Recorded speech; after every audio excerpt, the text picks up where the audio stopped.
Join ಆಗ್ಬಿಟ್ಟೆ.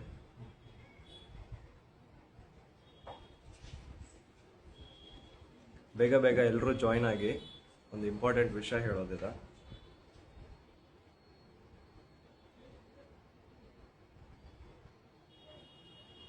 ಇನ್ನು ಎಲ್ಲ ಜಾಯ್ನ್ ಆಗಲಿ.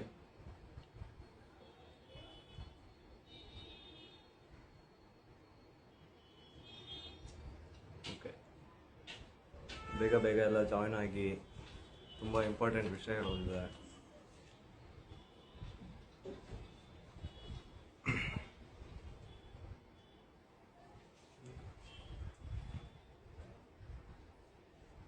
Okay sir. ಸೊ ಈಗ ನೀವು ಗಮನಿಸಿರ್ತೀರಾ, ಏನು ನಮ್ಮ ದೇಶದಲ್ಲೆಲ್ಲ ರೇಪ್ ಕೇಸಸ್ ಆಗ್ತಾ ಇದೀವೋ ಅದನ್ನ ಲೈಕ್ 90% ಕೇಸಸಲ್ಲಿ ಏನಾಗುತ್ತೆ ಅಂತಂದರೆ, ಇನಿಷಿಯಲ್ ಸ್ಟೇಜಲ್ಲೇ ಫ್ಯಾಮಿಲಿ ಮೆಂಬರ್ಸ್ ಹೋಗ್ಬಿಟ್ಟು ಪೊಲೀಸ್ ಅವ್ರಿಗೆ ಒಂದು ರಿಪೋರ್ಟ್ ಕೊಡಲಿಕ್ಕೆ ಟ್ರೈ ಮಾಡ್ತಾರೆ. ಸರ್, ಈ ಥರ ನಮ್ಮ ಹುಡುಗಿ ಮಿಸ್ಸಿಂಗ್ ಇರ್ತಾಳೆ, ಲೈಕ್ 3 to 4 hours ನಮ್ಮ ಹುಡುಗಿ ಕಾಣಿಸ್ತಾ ಇಲ್ಲ, ಪ್ಲೀಸ್ ಬಂದು ನಮ್ಗೆ ಹೆಲ್ಪ್ ಮಾಡಿ ಅಂತ ಎವ್ರಿ ಕೇಸಸಲ್ಲೂ ವಿಕ್ಟಿಮ್ಸ್ನ ಫ್ಯಾಮಿಲಿ ಅವ್ರು ಹೋಗಿ ಪೊಲೀಸ್ ಸ್ಟೇಷನ್ ಕೇಳಿರ್ತಾರೆ. ಬಟ್ ಪೊಲೀಸ್ ಕಡೆಯಿಂದ ಏನು ಸಪೋರ್ಟ್ ಸಿಕ್ಕಿರಲ್ಲ. ಕಂಪ್ಲೇಂಟ್ ಬರ್ಕೊಂಡಿರ್ಬೋದು ಅಥವಾ ಬರಿಲಾರದೆ ಇರ್ಬೋದು, ರಿಪೋರ್ಟ್ ಬರ್ಕೊಂಡಿರ್ಬೋದು, ಏನೋ ಒಂದು ಅಟ್ಲೀಸ್ಟ್ ಸಪೋರ್ಟ್ ಅಂತ ಸಿಕ್ಕಿರಲ್ಲ. ಬಂದು ವಿಕ್ಟಿಮ್ನ ಹುಡುಕೋ ಪ್ರಯತ್ನ ಅವರು ಮಾಡಲ್ಲ. ಯಾಕೆ ಅಂತಂದ್ರೆ ವಿಕ್ಟಿಮ್ ಕಾಣೆಯಾಗಿ 24 hours ಆಗಿಲ್ಲ, ಹಾಗಾಗಿ ನಾವೇನು ಆಕ್ಷನ್ ತಗೊಳಕ್ಕಾಗಲ್ಲ ಅಂತ ಇಂಡೈರೆಕ್ಟ್ ಆಗಿ ಹೇಳಿ ಕಳಿಸ್ತಾರೆ. ಈಗ ಇದೊಂದು ಬಿಗ್ಗೆಸ್ಟ್ ಲೂಪ್ ಹೋಲ್ ನಮ್ಮ ಸಿಸ್ಟಮ್ ಅಲ್ಲಿ ಏನಿದೆಯೋ, one of the biggest loop hole ಇದು. ವಿಕ್ಟಿಮು ಮಿಸ್ಸಿಂಗ್ ಆಗಿದ್ದಾಳೆ, ಮಿಸ್ಸಿಂಗ್ ಆಗಿ 24 hours ಇನ್ನೂ ಆಗಿಲ್ಲ, ಹಾಗಾಗಿ ನಾವೇನು ರಿಪೋರ್ಟ್ ಬರೆಯೋಕ್ಕಾಗಲ್ಲ, ನಾವೇನು ಕಾರ್ಯಾಚರಣೆನ ಸ್ಟಾರ್ಟ್ ಮಾಡೋಕ್ಕಾಗಲ್ಲ ಅಂತ ಪೊಲೀಸ್ ಅವರು ಇಂಡೈರೆಕ್ಟ್ ಆಗಿ ಹೇಳಿ ಕಳಿಸ್ತಾರೆ ಜನರಲ್. ಅದೇ. ಸೊ ಈ ಒಂದು ಬಿಗ್ಗೆಸ್ಟ್ ಲೂಪ್ ಹೋಲ್ನ 2013-14 ಅಲ್ಲಿ ನಮ್ಮ ಸೆಂಟ್ರಲ್ ಗೌರ್ಮೆಂಟ್ ಐಡೆಂಟಿಫೈ ಮಾಡುತ್ತೆ. ನಿರ್ಭಯ ಕೇಸ್ ಆದಾಗ, ಆಫ್ಟರ್ ನಿರ್ಭಯ ಕೇಸು ನೋಡಿ 2013-14 ಅಲ್ಲಿ ಕಾಣಿಸ್ತಿದ್ಯಾ, 2013-14 ಅಲ್ಲಿ ಏನ್ ಮಾಡುತ್ತೆ, ಸೆಂಟ್ರಲ್ ಗೌರ್ಮೆಂಟ್ ನಿರ್ಭಯ ಫಂಡ್ ಅಂತ ಒಂದು ಅನೌನ್ಸ್ ಮಾಡುತ್ತಾ. ಸರ್ ಏನ್ ಹೇಳಿ ಅದು ನಿರ್ಭಯ ಫಂಡ್ ಅಂತ ಎಕ್ಸ್ಪ್ಲೈನ್ ಮಾಡಿ. ನಿರ್ಭಯ ಫಂಡ್ ಅಂತ ಹೇಳಿದ್ರೆ, ನಿರ್ಭಯ ಪ್ರಕರಣ ಆದ ನಂತರ, ಪ್ರಕರಣ ಆಗಿದ್ದು 2012 ಡಿಸೆಂಬರ್ 16ನೇ ತಾರೀಕಿಗೆ. ನಿರ್ಭಯ ಪ್ರಕರಣ ದೆಹಲಿಯಲ್ಲಿ ನಡೀತದೆ. ದೆಹಲಿ ಏರ್ಪೋರ್ಟ್ ಹತ್ರ ಮಹಿಪಾಲ್ಪುರ್ ಫ್ಲೈ ಓವರ್ ಅಂತ ಏನಿದೆ ಅದರ ಆಚೆಗೆ ಡೆಡ್ ಅಂದರೆ ತುಂಬ ಗಂಭೀರ ಪರಿಸ್ಥಿತಿಯಲ್ಲಿರುವಂಥ ಹುಡುಗಿಯನ್ನು ಪ್ಯಾರಾಮೆಡಿಕಲ್ ಸ್ಟೂಡೆಂಟ್ನ ಇದು ಮಾಡ್ತಾರೆ. Very brutal. ಅದಾದ ನಂತರ that is the I opener, ಇಡೀ ದೇಶಕ್ಕೆ ಒಂದು ಕಣ್ಣು ತೆರೆಸಿದಂತಹ ಪ್ರಕರಣ. ಆವಾಗ 2013ರಲ್ಲಿ ನಿರ್ಭಯ ಫಂಡ್ ಅಂತ ರಿಲೀಸ್ ಮಾಡ್ತಾರೆ. ಅದರದ್ದು ಉದ್ದೇಶ ಏನು ಅಂತ ಹೇಳಿದರೆ, ನೋಡಿ, ಯಾವತ್ತಿಗೂ ಕೂಡ ಒಂದು ಅಫೆನ್ಸಿಗೆ ಪ್ರಿವೆಂಟಿವ್ ಮೇಜರ್ಸ್ ಅಂತ ಇರ್ತದೆ. ನಿರ್ಭಯ ಫಂಡ್ದು ಮುಖ್ಯ ಉದ್ದೇಶ ಟು ಪ್ರಿವೆಂಟ್ ಸಚ್ ಅಫೆನ್ಸಸ್, ಅಂದರೆ ಒಂದು ಭಯ ಬರಲಿ, ಆನಂತರ ಘಟನೆಗಳು ಆದರೆ ತಕ್ಷಣವೇ ಆರೋಪಿಗಳು ಸಿಕ್ಕಿಬೀಳಲಿ ಅಂತ ಹೇಳಿ. ಅದರ ಸಲುವಾಗಿ ನಿರ್ಭಯ ಫಂಡ್ ಅಂತ ರಿಲೀಸ್ ಮಾಡ್ತಾರೆ. 2013ರಿಂದ ಇವತ್ತಿನವರೆಗೂ ಕೂಡ 2024-25 ವರೆಗೂ ಕೂಡ ಎಲ್ಲ ರಾಜ್ಯಗಳಿಗೆ ಮತ್ತೆ ಯೂನಿಯನ್ ಟೆರಿಟರೀಸ್ಗಳಿಗೆ, ಕೇಂದ್ರಾಡಳಿತ ಪ್ರದೇಶಕ್ಕೆ ದುಡ್ಡನ್ನು ರಿಲೀಸ್ ಮಾಡ್ತಾ ಇದ್ದಾರೆ. ಅಂಡ್ ಇದು ನೀಡ್ ಬೇಸ್ಡ್ ಫಂಡ್. ಇದು ಅಂದ್ರೆ ಯಾವ ರಾಜ್ಯಕ್ಕೆ ಬೇಕು ಅಂತ ಅನ್ಸಿದ್ರೆ ಅದು ಪ್ರಪೋಸಲ್ ಕಳಿಸ್ಬೇಕು. ಆದರೆ ಅನ್ಫಾರ್ಚುನೇಟ್ಲಿ ನಮ್ಮ ಕರ್ನಾಟಕ ಅತ್ಯಂತ ಅಂದ್ರೆ ಓನ್ಲಿ 7%. ಓಕೆ, ಸೊ 2013-14 ಅಲ್ಲಿ ನಿರ್ಭಯ ಫಂಡ್ ಅನೌನ್ಸ್ ಆದಾಗ ಆಗ್ಲೇನೆ 1000 crore rupees ಫಂಡ್ ಇದಾಗಿತ್ತು. ಇಲ್ಲಿ ನೋಡಿ, 1000 crore rupees ಏನಿದೆಯೋ ಇದು ಸ್ಯಾಂಕ್ಷನ್ ಆಗಿತ್ತು ಎವ್ರಿ ಸ್ಟೇಟ್ಗೆ, ಎಲ್ಲೆಲ್ಲಿ ನೀಡ್ ಇದೆಯೋ ಅಲ್ಲಿ. ಇವಾಗ ಈ ನಿರ್ಭಯ ಫಂಡ್ ಅಲ್ಲಿ one of the main recommended ಏನಿತ್ತು ಅಂತಂದ್ರೆ, ಎವ್ರಿ ಪೊಲೀಸ್ ಸ್ಟೇಷನ್ ಅಲ್ಲಿ ಮಸ್ಟ್ ಅಂಡ್ ಶುಡ್ ಒಂದು ವುಮೆನ್ ಹೆಲ್ಪ್ ಡೆಸ್ಕ್ ಅಂತ ಇರಬೇಕು. ಇದು ನಿರ್ಭಯ ಫಂಡ್ ನ ಒಂದು ಮೇನ್ ಗೋಲ್ ಆಗಿತ್ತು. ಎವ್ರಿ ಪೊಲೀಸ್ ಸ್ಟೇಷನ್ ಎಲ್ಲೆಲ್ಲಿ ಭಾರತದಲ್ಲಿ ಯಾವ್ಯಾವ ಮೂಲೆಯಲ್ಲಿ ಯಾವ್ಯಾವ ಸ್ಟೇಷನ್ಸ್ ಇದಾವೋ ಅಲ್ಲೆಲ್ಲ ಒಂದು ವುಮೆನ್ ಹೆಲ್ಪ್ ಡೆಸ್ಕ್ ಅಂತ ಇರಬೇಕು.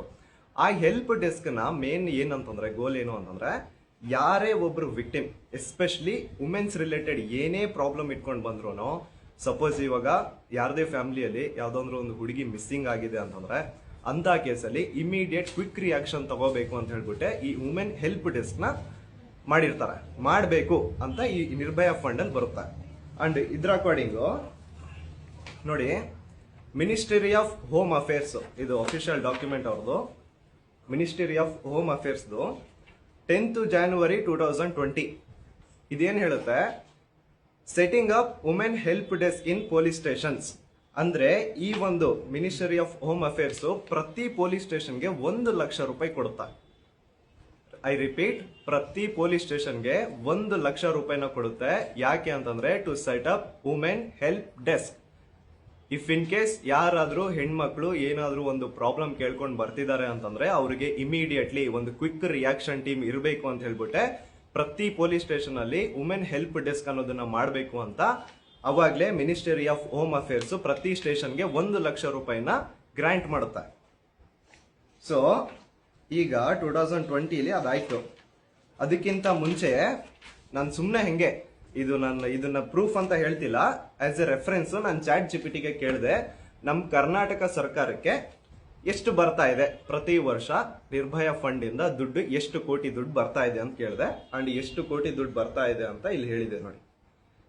2016-17ರಲ್ಲಿ 20 ಕೋಟಿ, 2017-18ರಲ್ಲಿ 5 ಕೋಟಿ, 2018-19ರಲ್ಲಿ 206 ಕೋಟಿ, 2019-20ರಲ್ಲಿ 24 ಕೋಟಿ, 2020-21ರಲ್ಲಿ 21 ಕೋಟಿ, 2021-22ರಲ್ಲಿ 21 ಕೋಟಿ. ಇಷ್ಟು ದುಡ್ಡು ಟೋಟಲ್ 229 crores rupees ನಿರ್ಭಯ ಫಂಡ್ ಅಲ್ಲಿ ನಮ್ಮ ಸ್ಟೇಟ್ ಗವರ್ಮೆಂಟ್ಗೆ ಬಂದಿದೆ. ಇದು ಪ್ರೂಫ್ ಅಲ್ಲ, ಜಸ್ಟ್ ಒಂದು ರೆಫರೆನ್ಸ್ ಚಾಟ್ ಜಿಪಿಟಿ ನನಗೆ ಸಿಕ್ಕಿದ್ದು. ಈಗ ಇದರಲ್ಲಿ 2019 ಟೈಮ್ಸ್ ಆಫ್ ಇಂಡಿಯಾನ ಒಂದು ಆರ್ಟಿಕಲ್ ಬರುತ್ತೆ. ಈ ಆರ್ಟಿಕಲ್ ಏನ್ ಹೇಳುತ್ತೆ ಅಂದ್ರೆ 2019 ಬಂದಿದ್ದು, ನೆನಪಿರ್ಲಿ 2019 ನಿರ್ಭಯ ಫಂಡ್ ಅನೌನ್ಸ್ ಆಗಿದ್ದು 2013. ಸೊ ಈ 2019 ಬಂದಿರುವಂತಹ ಈ ಒಂದು ಆರ್ಟಿಕಲ್ ಏನ್ ಹೇಳುತ್ತೆ ಅಂತಂದ್ರೆ 5 ವರ್ಷದ ಹಿಂದೆ, 5 ವರ್ಷದಿಂದ ಅಂದ್ರೆ 2013 2018 ವರೆಗೂ ಎಷ್ಟೆಲ್ಲ ನಿರ್ಭಯ ಫಂಡ್ ಬಂದಿದೆ ಅಂಡ್ ಅದನ್ನ ನಮ್ಮ ರಾಜ್ಯ ಸರ್ಕಾರ ಯಾವ ಮಟ್ಟಿಗೆಲ್ಲ ಅದನ್ನ ಯೂಸ್ ಮಾಡಿದೆ ಅಂತ ಒಂದು ರಿಪೋರ್ಟ್ ಕೊಟ್ರೆ ಅದ್ರಲ್ಲಿ ಏನಿತ್ತು ಗೊತ್ತಾ, Karnataka used just 7% of allocated amount. ಆಯ್ತಾ, ಟೋಟಲ್ 191 ಕೋಟಿ ನಿರ್ಭಯ ಫಂಡ್ ಕೊಟ್ಟಿದ್ರೆ ಅದರಲ್ಲಿ ಇವ್ರು ಬಳಸಿರೋದು ಕೇವಲ 13 ಕೋಟಿ. ಹಾಗಿದ್ರೆ ಮಿಕ್ಕಿರುವಂತಹ 106 ಕೋಟಿ ದುಡ್ಡು ಎಲ್ಲಿ ಹೋಯ್ತು? ಯಾವ ಸ್ಟೇಷನ್ ಅಲ್ಲಿ ಇವತ್ತು ವುಮೆನ್ ಹೆಲ್ಪ್ ಡೆಸ್ಕ್ ಇದೆ ನೀವೇ ಹೇಳಿ. ಅನಂತರ ವುಮೆನ್ ಹೆಲ್ಪ್ ಡೆಸ್ಕ್ ಮುಖ್ಯ ಉದ್ದೇಶ ಇದ್ದಿದ್ದು ಏನಂತ ಹೇಳಿದ್ರೆ, ನೋಡಿ, ಇದು ಸೆಕ್ಷುವಲ್ ಅಫೆನ್ಸ್ ಆದಾಗ ಅಥವಾ ಮಗಳು ಕಾಣೆ ಆದಾಗ ಪ್ರೈವೇಸಿ ಬಹಳ ಮುಖ್ಯ ಇರ್ತದೆ. ದೂರುದಾರರಿಗೆ, ಪೇರೆಂಟ್ಸ್ಗೆ ಪ್ರೈವೇಸಿ ಇರ್ತದೆ. ಹೆಲ್ಪ್ ಡೆಸ್ಕ್ನ ಉದ್ದೇಶನೇ ಒಂದು ಪ್ರೈವೇಸಿ ಮೇಂಟೈನ್ ಮಾಡಬೇಕು ಮತ್ತು ಕ್ವಿಕ್ ರೆಸ್ಪಾನ್ಸ್, ನೀವು ಹೇಳ್ದಂಗೆ ಒಂದು ಕ್ವಿಕ್ ರಿಯಾಕ್ಷನ್ ಟೀಮ್ ಅಂತ, ಕ್ವಿಕ್ ರೆಸ್ಪಾನ್ಸ್ ಟೀಮ್ ಅಂತ ಮಾಡಬೇಕಾಗಿರ್ತದೆ.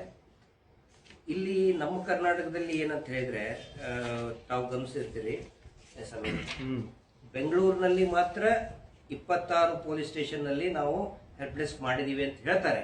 ಅಲ್ಲಿ ಸಿವಿಲ್ ಡಿಫೆನ್ಸ್ ವಾಲಂಟಿಯರ್ ಸ್ಟಾಫ್ ಅನ್ನ ನಾವು ನಿಮಾನ್ಸ್ ಅಲ್ಲಿ ನಾವು ಅವ್ರಿಗೆ ಟ್ರೈನಿಂಗ್ ಕೊಟ್ಟು ಕೌನ್ಸಿಲಿಂಗ್ ಮಾಡೋದಕ್ಕೆ ನಾವು ಎಂಪ್ಲಾಯ್ಮೆಂಟ್ ಅವ್ರಿಗೆ ಕೊಟ್ಟಿದೀವಿ ಅಂತ ಹೇಳ್ತಾರೆ.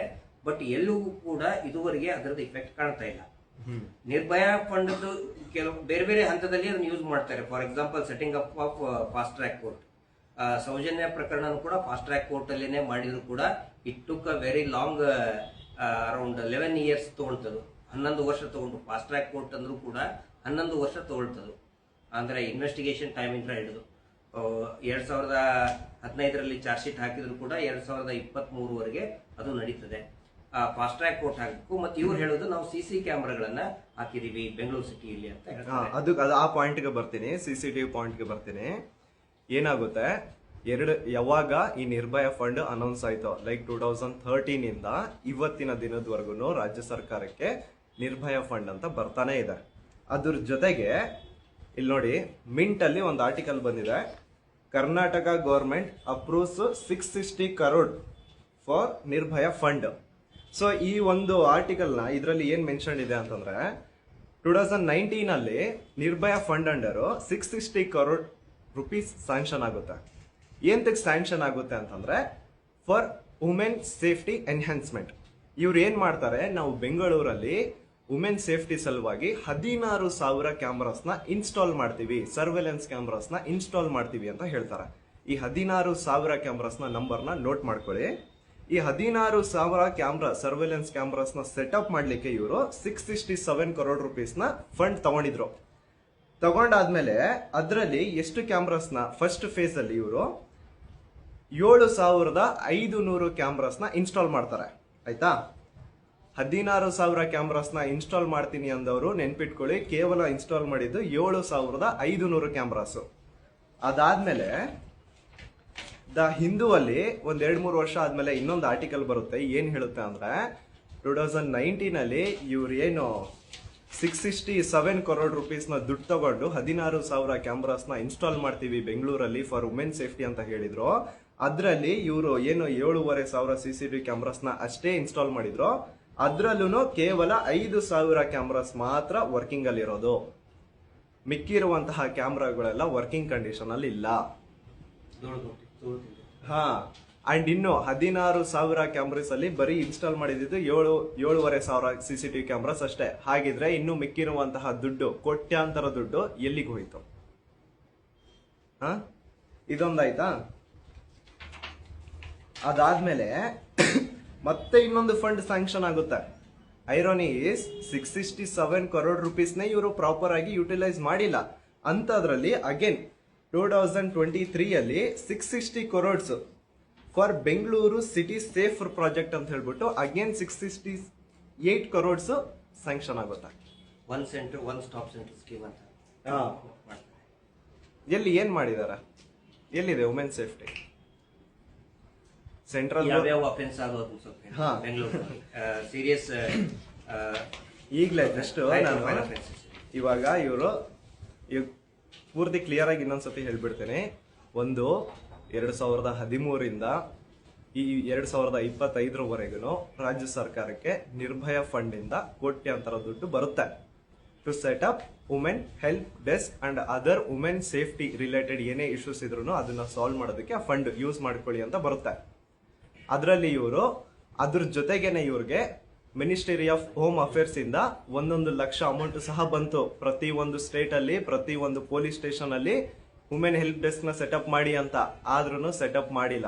ಆ ದುಡ್ಡು ಯಾರು ತಿಂದ್ರು ಗೊತ್ತಿಲ್ಲ. ಅದಾದ್ಮೇಲೆ ದೆನ್ ಇವಾಗ ನಾನು ಹೇಳ್ದಂಗೆ 2019 ಅಲ್ಲಿ 660 ಕರೋಡ್ ರುಪೀಸ್ನ ಅಗೇನ್ ಒಂದು ಫಂಡ್ ಸ್ಯಾಂಕ್ಷನ್ ಆಯ್ತು. ಬೆಂಗಳೂರಲ್ಲಿ 16,000 ಕ್ಯಾಮ್ರಾಸ್ನ ಇನ್ಸ್ಟಾಲ್ ಮಾಡ್ತೀವಿ ಅಂತ ಹೇಳಿದ್ರು, ಸರ್ವೆಲೆನ್ಸ್ ಕ್ಯಾಮ್ರಾಸ್ನ ಸೆಟಪ್ ಮಾಡ್ತೀನಿ ಅಂತ ಹೇಳಿದ್ರು. ಅದನ್ನು ಪ್ರಾಪರ್ ಆಗಿಲ್ಲ. ಅದಾದ್ಮೇಲೆ ಅಗೇನ್ 2023 ಅಲ್ಲಿ 668 crores ಮತ್ತೆ ಫಂಡ್ ಸ್ಯಾಂಕ್ಷನ್ ಆಯ್ತು. ಅದನ್ನು ಪ್ರಾಪರ್ ಆಗಿ ಯುಟಿಲೈಸ್ ಮಾಡಿಲ್ಲ. ಎಲ್ಲಿದೆ ವುಮೆನ್ ಸೇಫ್ಟಿ? ಅನಂತರ along with this smart city project ನಲ್ಲಿ ಕೂಡ ಸಿಸಿ ಕ್ಯಾಮೆರಾ ಇದ್ದಾರೆ. ಮತ್ತೆ ಆ ಸಿಸಿ ಕ್ಯಾಮ್ರಾಸ್ ಎಲ್ಲಿ ಹೋಯ್ತು? ಅಂಡ್ ಇವರೆಲ್ಲ ಏನು ಸರ್ವೆಲೆನ್ಸ್ ಕ್ಯಾಮ್ರಾಸ್ ಎಲ್ಲ ಸೆಟಪ್ ಮಾಡ್ತಿದಾರಲ್ಲ, ಅದು ಕೇವಲ ಬೆಂಗಳೂರಲ್ಲಿ ಇರುವಂತಹ ಹೆಣ್ಣು ಮಕ್ಕಳಿಗೆ ರಕ್ಷಣೆ. ಹಾಗಿದ್ರೆ ರಾಜ್ಯದಲ್ಲಿ ಬೇರೆ ಕಡೆ ಇರುವಂತಹ ಹೆಣ್ಣು ಮಕ್ಕಳೆಲ್ಲ ವುಮೆನ್ಸ್ ಅಲ್ವಾ? ಅವ್ರ ಸೇಫ್ಟಿ ಬಗ್ಗೆ ಯಾರು ಥಿಂಕ್ ಮಾಡಲ್ವಾ? ಬೆಂಗಳೂರಲ್ಲಿ ಇರೋರು ಮಾತ್ರ ವುಮೆನ್ಸ್, ಅವ್ರಿಗೆ ಮಾತ್ರ ಸೇಫ್ಟಿ ಬೇಕು. ಬೇರೆ ಕಡೆ ಇನ್ನು ಬಳ್ಳಾರಿ ಕಡೆ, ಹೊಸಪೇಟೆ ಕಡೆ, ಗುಲ್ಬರ್ಗಾ ಕಡೆ ಅಲ್ಲೆಲ್ಲ ಇರೋದೆಲ್ಲ ವುಮೆನ್ಸ್ ಅಲ್ಲ. ಓಕೆ, ಸ್ಟಿಲ್ ನೀವು ಬೆಂಗಳೂರಲ್ಲಿ ವುಮೆನ್ ಸೇಫ್ಟಿಗೆ ಏನೋ ಒಂದು ಪ್ರಿಕಾಷನರಿ ಸ್ಟೆಪ್ ತಗೊಂಡಿದ್ದೀರಾ, ಓಕೆ. ಬಟ್ ಎಲ್ಲಿ? ಟೋಟಲ್ ಲೆಕ್ಕ ಹಾಕಿದ್ರೆ 1,300 ಕೋಟಿ ರೂಪಾಯಿ ಎಲ್ಲಿ ಹೋಯ್ತು? ಯಾವನ್ ತಿಂದಿದ್ದಾನೆ? ಯಾವ ಬೋಳಿ ಮಗ ತಿಂದಿದ್ದಾನೆ? ಕೇಳಿಯಲ್ಲ, ಪ್ರಶ್ನೆ ಕೇಳಿಯಲ್ಲ. ಎಲ್ಲದಕ್ಕೂ ನಾವೇ ಬಂದು ಕೇಳ್ಬೇಕಾ? ನೀವು ಈ ಭಾರತ ದೇಶದಲ್ಲೇ ತಾನೇ ಹುಟ್ಟಿದ್ದೀರಾ, ನೀವು ಪ್ರಶ್ನೆ ಮಾಡ್ರಿ. ಈಗ ಅಲ್ಲಿ ಹೈ ಪ್ರೊಫೈಲ್ ಕೇಸಸ್ ಏನೇನಾಗಿದೆ? ಈಗ ನೋಡಿ, ಇಷ್ಟೆಲ್ಲಾ ಕೋಟಿ ದುಡ್ಡು ಸ್ಯಾಂಕ್ಷನ್ ಆಗಿದ್ರು, ವುಮೆನ್ ಸೇಫ್ಟಿಗೆ ಇಷ್ಟೆಲ್ಲ 106 ಕೋಟಿ ದುಡ್ಡು ಸ್ಯಾಂಕ್ಷನ್ ಆಗಿದ್ರು, ಜಸ್ಟ್ ರೀಸೆಂಟ್ ಆಗಿನೇ ಇದೇ ವರ್ಷದಲ್ಲಿ ಜಾನ್ವರಿ ತಿಂಗಳಲ್ಲೇನೆ ನಮ್ಮ ಬೆಂಗಳೂರಲ್ಲೇ ಎಲ್ಲಿ ಇವರು ಸರ್ವೆಲೆನ್ಸ್ ಕ್ಯಾಮ್ರಾಸ್ನ ಇನ್ಸ್ಟಾಲ್ ಮಾಡ್ತೀನಿ ಅಂದ್ರೋ ಅದೇ ಬೆಂಗಳೂರಲ್ಲೇನೆ 6 ವರ್ಷದೊಂದು ಪುಟ್ಟು ಮಗು ಜೊತೆ ರೇಪ್ ನಡೆಯುತ್ತೆ. ಎಲ್ಲಿ? ರಾಮಮೂರ್ತಿ ನಗರಲ್ಲಿ. ಆಯ್ತಾ? ಅದ್ರ ಜೊತೆಗೆ 45 ವರ್ಷದ್ದು ಒಬ್ಳು ಲೇಡಿ, ಓಲ್ಡ್ ಲೇಡಿ, ಅವ್ರ ಜೊತೆನೂ ಭರತ್ ನಗರಲ್ಲಿ, ಬೆಂಗಳೂರಲ್ಲಿ ಭರತ್ ನಗರಲ್ಲಿ ಗ್ಯಾಂಗ್ ರೇಪ್ ನಡೆದಿದೆ. ಆಮೇಲೆ ರೀಸೆಂಟ್ ಆಗಿ ಫೆಬ್ರವರಿ ತಿಂಗಳಲ್ಲಿ ಕಲ್ಕೆರೆಯಲ್ಲಿ 28 ವರ್ಷದೊಂದು ಹುಡುಗಿ ಜೊತೆ ರೇಪ್ ಅಂಡ್ ಮರ್ಡರ್ ಆಗಿದೆ. ಅವಳದು ರೇಪ್ ಅಂಡ್ ಮರ್ಡರ್ ಆಗಿದೆ. ಸೊ ಎಲ್ಲಿ ವುಮೆನ್ ಹೆಲ್ಪ್ ಡೆಸ್ಕ್ನ ಸೆಟಪ್ ಮಾಡ್ತೀನಿ ಅಂದವರು ಎಲ್ಲಿ ಸೆಟಪ್ ಮಾಡಿದ್ರು? ಸೇಫ್ಟಿನ ಕೊಡ್ತೀನಿ ಅಂತ ಹೇಳ್ಬಿಟ್ಟು 1300 ಕೋಟಿ ಸ್ಯಾಂಕ್ಷನ್ ಫಂಡ್ ತಗೊಂಡು ಎಲ್ಲಿ ಸೇಫ್ಟಿ ಕೊಟ್ಟಿದ್ದಾರೆ? ಏನ್ ಸೇಫ್ಟಿ ಕೊಟ್ಟಿದ್ದಾರೆ?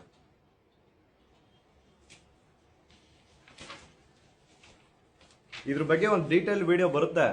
ಬಟ್ ಅದಕ್ಕಿಂತ ಮುಂಚೆನೆ ನಿಮ್ಗೆ ಈ ಮ್ಯಾಟ್ರ್ ಒಂದು ಗೊತ್ತಿರಲಿ, ನೀವು ಇದ್ರ ಬಗ್ಗೆ ಒಂದು ಸ್ವಲ್ಪ ತಿಳ್ಕೊಳ್ಳಿ. ಈಗಲೇ ಹೋಗ್ಬಿಟ್ಟು ಒಂದು 5 ನಿಮಿಷ ಟೈಮ್ ತೆಗೆದ್ಬಿಟ್ಟು ಗೂಗಲಲ್ಲಿ ಹುಡುಕಿ ನಿರ್ಭಯ ಫಂಡ್ ಅಂದ್ರೆ ಏನು, ನಿರ್ಭಯ ಫಂಡ್ ಏನೇನು ಪ್ರಿವೆಂಟಿವ್ ಲೈಕ್ ವುಮೆನ್ ಸೇಫ್ಟಿಗೆ ಏನೇನು ಪ್ರಿಕಾಷನ್ಸ್ನ ತಗೋಬೇಕು ಅಂತ ಹೇಳುತ್ತೆ. ಎಷ್ಟು ಕೋಟಿ ದುಡ್ಡು ಬಂದಿದೆ ಸರ್ಕಾರಕ್ಕೆ, ಸರ್ಕಾರ ಅದನ್ನ ಹೆಂಗೆಲ್ಲ ಯುಟಿಲೈಸ್ ಮಾಡಿದೆಯೋ ಇಲ್ವೋ, ನನ್ನ ಮಗ ಕರಪ್ಷನ್ ಮಾಡಿದಾನೆ, ಎಲ್ಲ ಒಂದು 5 ನಿಮಿಷ ಟೈಮ್ ತೆಗೆದು ನೀವು ಇಂಟರ್ನೆಟ್ ಅಲ್ಲಿ ಹೋಗಿ ಹುಡುಕಿದ್ರೆ ಪ್ರತಿ ಒಂದು ಬರುತ್ತೆ. ಇದು ಎಲ್ಲ ಒಂದು ಕ್ಲಾರಿಫಿಕೇಶನ್ ಕೊಟ್ಬಿಡಿ ಸರ್. ಯಾಕೆ ಈ ಒಂದು ಡಿಸ್ಕಷನ್ ನಾವು ಮಾಡ್ತಾ ಇದ್ದೀವಿ, ಚರ್ಚೆ ಮಾಡ್ತಾ ಇದ್ದೀವಿ ಅಂತ ಹೇಳಿದ್ರೆ, ಇವತ್ತು ನೀವು ನಮ್ಮ ಜಯಂತಿಯವರು, ಮೌಳಿಯವರು, ಕೂಡ್ಲಾರಂಪೇಶ್ ಅವರು, ನಮ್ಮ ಎಂಟೈರ್ ಸೌಜನ್ಯ ಟೀಮ್ ಏನಿದೆ, ಬಿಡದಿ ಸಮೀಪ ಬದ್ದಾರಪುರದಲ್ಲಿ ಆ ಪಾಪ ಮೂಕ ಬಾಲಕಿಯ ಬರ್ಬರ ಕೊಲೆ ಏನಾಗಿದೆ ಅದ್ರ ಬಗ್ಗೆ ಅಲ್ಲಿ ನಾವು ಕೂಡ ಹೋಗಿದ್ವಿ. ಅಂದ್ರೆ ಕಂಟಿನ್ಯೂಸ್ ಆಗಿ ಕರ್ನಾಟಕದಲ್ಲಿ ಈ ರೀತಿ ಆಗ್ತಾ ಇದೆ. ಆದ್ರೆ ಪ್ರಿಕಾಷನ್ ಎಲ್ಲ ಸುಮಾರು ಜನ ಕೇಳ್ತಾರೆ, ಸಮೀರ್ ನೀವು ಅದ್ರ ಬಗ್ಗೆ ಯಾಕೆ ಮಾತಾಡಲ್ಲ, ಇಲ್ಲಿ ಅತ್ಯಾಚಾರ ಆಯ್ತು ಅದ್ರ ಬಗ್ಗೆ ಯಾಕೆ ಮಾತಾಡಲ್ಲ? ಅದು ನೋಡಿ, ಇಲ್ಲಿ ಪ್ರಿವೆಂಟಿವ್ ಮೇಜರ್ ಅನ್ನು ಆಗದೆ ಇರುವಂಗೆ ತಡೆಯೋದು ಬಹಳ ಮುಖ್ಯ. ಅದಾದ್ಮೇಲೆ ಮಾತಾಡೋದು ಅದರಲ್ಲಿ ಏನು ಅರ್ಥ ಇರೋದಿಲ್ಲ. ಮಾತಾಡೋದು ಅಂತ ಹೇಳಿದ್ರೆ ಮಾತಾಡಕ್ಕೆ ಘಟನೆ ನಡೆದ ನಂತರ. ಅಂದ್ರೆ ನಾನೇನ್ ಕೇಳ್ತಾ ಇದ್ದೀನಿ, ಹಂಗೆ ಕೇಳೋರು ನಮ್ಗೆ, ನೀವು ಅಲ್ಲಿ ಯಾಕೆ ಅದ್ರ ಬಗ್ಗೆ ಯಾಕೆ ಮಾತಾಡ್ಲಿಲ್ಲ, ನೇಹಾ ಪ್ರಕರಣದ ಬಗ್ಗೆ ಯಾಕೆ ಮಾತಾಡ್ಲಿಲ್ಲ? ನೇಹಾ ಪ್ರಕರಣದ ಬಗ್ಗೆನೂ ಒಂದು ಒಳ್ಳೆ ಇಂಪಾರ್ಟೆಂಟ್ ಇನ್ಪುಟ್ಸ್ ಇದೆ, ಅದು ಹೇಳ್ಬೇಕು. ಅಂದ್ರೆ ಘಟನೆ ಆದ ಮೇಲೆ ಮಾತಾಡೋದಕ್ಕೆ ನಾವು ಪ್ರೇಕ್ಷಕರ ಅಲ್ಲ, ಸುಮ್ಮನೆ ವಿ ಆರ್ ನಾಟ್ ಸ್ಪೆಕ್ಟೇಟರ್ಸ್, ಅಥವಾ ಇದೇನೋ ಒಂದು ಎಂಟರ್ಟೈನ್ಮೆಂಟ್ ಅಲ್ಲ. ದಯವಿಟ್ಟು ಅದನ್ನ ಅರ್ಥ ಮಾಡ್ಕೊಳ್ಳಿ. ಈ ತರ ಘಟನೆಗಳು ಆಗಬಾರದು ಅಂತ ಹೇಳಿ ಪ್ರಿಕಾಷನ್ಸ್ ತಗೋಬೇಕು. ಆ ಘಟನೆಗಳಿಗೆ ಸಂಪೂರ್ಣವಾಗಿ ನಾವು ಕಡಿವಾಣ ಹಾಕ್ಬೇಕು. ಈಗ ನಾವು ಎಷ್ಟೋ ಇದರಲ್ಲಿ ನಾವು ನೋಡಿ, ವೆಸ್ಟರ್ನ್ ಕಂಟ್ರಿಯಲ್ಲಿ ಹಂಗಿದೆ, ದುಬೈನಲ್ಲಿ ಹಂಗಿದೆ. ದುಬೈನಲ್ಲಿ ಈ ತರಹದ ಅತ್ಯಾಚಾರ ಪ್ರಕರಣಗಳನ್ನ ನೀವು ನೆನೆಸ್ಕೊಳ್ಳೋಕ್ಕೂ ಆಗೋದಿಲ್ಲ. ಯಾಕಂತ ಹೇಳಿದ್ರೆ ಅಲ್ಲಿ ಒಂದು ಪ್ರಿಕಾಷನರಿ ಮೇಜರು, ಆ ನಂತರ ಘಟನೆ ಆದ ನಂತರ ಆ ಅತ್ಯಾಚಾರಿಗಳಿಗೆ ಅಥವಾ ಅಫೆಂಡರ್ಗಳಿಗೆ ಸುಮ್ಮನೆ ಬಿಡುವುದಿಲ್ಲ, ಅತ್ಯಂತ ಕಠಿಣ ಶಿಕ್ಷೆ ತುರ್ತುವಾಗಿ ಆಗುತ್ತೆ. ಇಮ್ಮಿಡಿಯೇಟ್ ಆಗಿ ತತ್ಕಾಲದಲ್ಲಿ ನ್ಯಾಯ ಸಿಗ್ತದೆ. ಇವತ್ತು ನಮ್ಗೆ ತತ್ಕಾಲದಲ್ಲಿ ಎಲ್ಲ ಸಿಗುತ್ತೆ. ತತ್ಕಾಲದಲ್ಲಿ ಟಿಕೆಟ್ ಸಿಗ್ತದೆ, ತತ್ಕಾಲದಲ್ಲಿ ಉಪ್ಪಿಟ್ಟು ಸಿಗ್ತದೆ, ತತ್ಕಾಲದಲ್ಲಿ ಇಡ್ಲಿ ಸಿಗ್ತದೆ, ಮ್ಯಾಗಿ ಸಿಗ್ತದೆ, ತತ್ಕಾಲದಲ್ಲಿ ಎಲ್ಲ ಸಿಗ್ತದೆ. ತತ್ಕಾಲದಲ್ಲಿ ನ್ಯಾಯ ಸಿಗ್ತಾ ಇಲ್ಲ. ಯಾವಾಗ ನಮಗೆ ಈ ವಿಕ್ಟಿಮ್ಸ್ ಗಳಿಗೆ ನ್ಯಾಯ ಸಿಗುತ್ತೋ, ಆ ಪರಿವಾರಕ್ಕೆ ನ್ಯಾಯ ಸಿಗುತ್ತೋ, ಅವಾಗ ಮಾತ್ರ ಒಂದು ಪ್ರಿವೆಂಟ್ ಆಗುತ್ತೆ. ಮತ್ತೆ ಈ ಸರ್ವೇಲೆನ್ಸ್ ಸಿಸ್ಟಮ್ ಏನಿದೆಯಲ್ಲ, ಇವತ್ತಿನ ಪ್ರಕರಣದಲ್ಲಿ ಏನು ನಾವು ಬಿಡದಿಯಲ್ಲಿ ಆ ಮೂಕ ಬಾಲಕಿ ನೋಡಿದ್ವಿ, ಸಿಸಿ ಕ್ಯಾಮ್ರಾ ಹೋಗ್ಲಿ ಸಮೀರ್, ನೀವು ನೋಡಿರ್ಬೇಕಲ್ಲಿ ಒಂದು ಬೀದಿ ದೀಪನೂ ಇಲ್ಲ. 5,000 ರೂಪಾಯಿದ್ದು ಸಿಸಿ ಕ್ಯಾಮ್ರಾ ಅಲ್ಲ, 50 ರೂಪಾಯಿದೊಂದು ಲೈಟ್ ಬಲ್ಬ್ ಕೂಡ ಹಾಕುವಂತಹ ವ್ಯವಸ್ಥೆ, ಇನ್ಫ್ರಾಸ್ಟ್ರಕ್ಚರ್ ಆ ಗ್ರಾಮದಲ್ಲಿ ಇಲ್ಲ. ಅಂಡ್ ಟ್ರಾನ್ಸ್ಪೋರ್ಟೇಶನ್ ಕೂಡ ಇಲ್ಲ. ಆ ಒಂದು ಊರಿಗೆ ಪ್ರಾಪರ್ ಟ್ರಾನ್ಸ್ಪೋರ್ಟೇಶನ್ ಕೂಡ ಇಲ್ಲ. ಅಲ್ಲಿ ಮಕ್ಕಳು ಇದೇ ವರ್ಷ SSLC ಎಕ್ಸಾಮ್ಸ್ ಬರೆಯೋದಿರುತ್ತೆ, ಪ್ರಾಪರ್ ಟ್ರಾನ್ಸ್ಪೋರ್ಟೇಶನ್ ಇಲ್ಲದೆ 35 ಜನ ಮಕ್ಕಳು SSLC ಎಕ್ಸಾಮ್ನೇ ಬರೆಯಲ್ಲ. ಎಕ್ಸಾಕ್ಟ್ಲಿ, ಇದನ್ನ ಗಮನದಲ್ಲಿ ತಗೋಬೇಕು ಸರ್ಕಾರ. ಇದನ್ನ ಹೇಳ್ತಾರಲ್ಲ ಬೇರೆ ಬೇರೆ, ಅಂಡ್ ಅದು ಎಲ್ಲೋ ಕಾರ್ಡ್ ಎಷ್ಟು ಜನ ಅಂತ ರಿಪೀಟ್ ಮಾಡಿ, ಇನ್ನೊಂದ್ಸರಿ ರಿಪೀಟ್ ಮಾಡಿ. 35 ಜನ ಮಕ್ಕಳು, ಆ ಊರು ಭದ್ರಾಪುರ ಅಂತ ಏನಿದೆಯಲ್ಲ, 35 ಜನ ಮಕ್ಕಳು ಪ್ರಾಪರ್ ಟ್ರಾನ್ಸ್ಪೋರ್ಟೇಶನ್ ಇಲ್ಲದೆ SSLC ಎಕ್ಸಾಮ್ನೇ ಬರ್ದಿಲ್ಲ. ಅಂಡ್ ಅದೆಲ್ಲೋ ಆ ಊರು ಎಲ್ಲೋ ಕಾಡ್ ಒಳಗಡೆ ಎಲ್ಲೂ ಇಲ್ಲ. ಬೆಂಗಳೂರಿಂದ ಕೇವಲ ಏನೊಂದು 5-10 ಕಿಲೋಮೀಟರ್ ದೂರ ಇರ್ಬೋದು ಅಷ್ಟೇ. ಬೆಂಗಳೂರು ಒಳಗಡೆನೆ ಬರುತ್ತದು, ಬೆಂಗಳೂರಿನಲ್ಲಿನೇ. ನಮ್ ರಾಜಧಾನಿ ಬೆಂಗಳೂರಲ್ಲೇನೆ ಒಂದು ಏರಿಯಾದ ಈ ತರ ಒಂದು ಕಂಡೀಷನ್ ಇದೆ ಅಂತಂದ್ರೆ, ಎಲ್ಲೋ ಉತ್ತರ ಕರ್ನಾಟಕದಲ್ಲಿ ಅಥವಾ ದಕ್ಷಿಣ ಕರ್ನಾಟಕದಲ್ಲಿ ಇರುವಂತಹ ಒಂದು ಚಿಕ್ಕ ಹಳ್ಳಿದು ಯಾವ ತರ ಕಂಡೀಷನ್ ಇರುತ್ತೆ ಜಸ್ಟ್ ಇಮ್ಯಾಜಿನ್ ಮಾಡಿ. ಪೂರ್ತಿ ಸುತ್ತಲೂ ದೊಡ್ಡ ದೊಡ್ಡ ಹೈ ಎಲಿವೇಟೆಡ್ ಅಪಾರ್ಟ್ಮೆಂಟ್ಸ್ ಇದೆ, ನಡುವೆ ಅವ್ರಿದೆ. ಮತ್ತ ಹಕ್ಕಿ ಪಿಕ್ಕಿ ಜನಾಂಗ ಪಾಪ ಎಷ್ಟು ಮುಗ್ಧರಿದ್ದಾರೆ. ಅವರು ಏನ್ ಮಾಡಿದ್ದಾರೆ, ಆ ಇಡೀ ಸಮಾಜ, ಇಡೀ ನೋಡಿ, ಅದೊಂದು ಟ್ರೈಬಲ್ ಕಮ್ಯುನಿಟಿ. ಅದು ಟ್ರೈಬಲ್ ಕಮ್ಯುನಿಟಿಯನ್ನ ಯಾವ ರೀತಿ ಪಿಕ್ಚರೈಸ್ ಮಾಡ್ತಾ ಬಂದಿದ್ದಾರೆ ಅಂತ ಹೇಳಿದ್ರೆ, ಅದು ಕಳ್ತನ ಮಾಡ್ತಾರೆ, ಅದು ಮಾಡ್ತಾರೆ. ಇದು ಆಕ್ಚುಲಿ ಅದಲ್ಲ, ತುಂಬಾ ಪರಿಶ್ರಮ ವಹಿಸಿ ದುಡಿತಕ್ಕಂತಹ ಒಂದು ಟ್ರೈಬಲ್ ಕಮ್ಯುನಿಟಿ. ಆದ್ರೆ ಆ ಒಂದು ಕಮ್ಯುನಿಟಿಗೆ ಎಷ್ಟೋ ಜನ ಹೆಣ್ಮಕ್ಳು ಪಾಪ ರಾತ್ರಿವರೆಗೆ ದುಡಿತಾರೆ, ಬೆಳಗ್ಗೆಯಿಂದ ರಾತ್ರಿವರೆಗೆ ದುಡಿತಾರೆ, ಗಂಡ್ಮಕ್ಳು ಕೂಡ ದುಡಿತಾರೆ. ಆದ್ರೆ ಅಲ್ಲಿ ಇವತ್ತು ನಾವು ಕೇಳಿದ್ರೆ ಅಲ್ಲಿ ಶಿಕ್ಷಣ ವ್ಯವಸ್ಥೆ ಯಾವ ರೀತಿ ಇದೆ ಅಂತ ಹೇಳಿದ್ರೆ, 35 ಜನ ಮಕ್ಕಳು SSLC ಎಕ್ಸಾಮ್ ಅನ್ನೇ ಬರೆದಿಲ್ಲ, due to bad transportation and very bad education condition.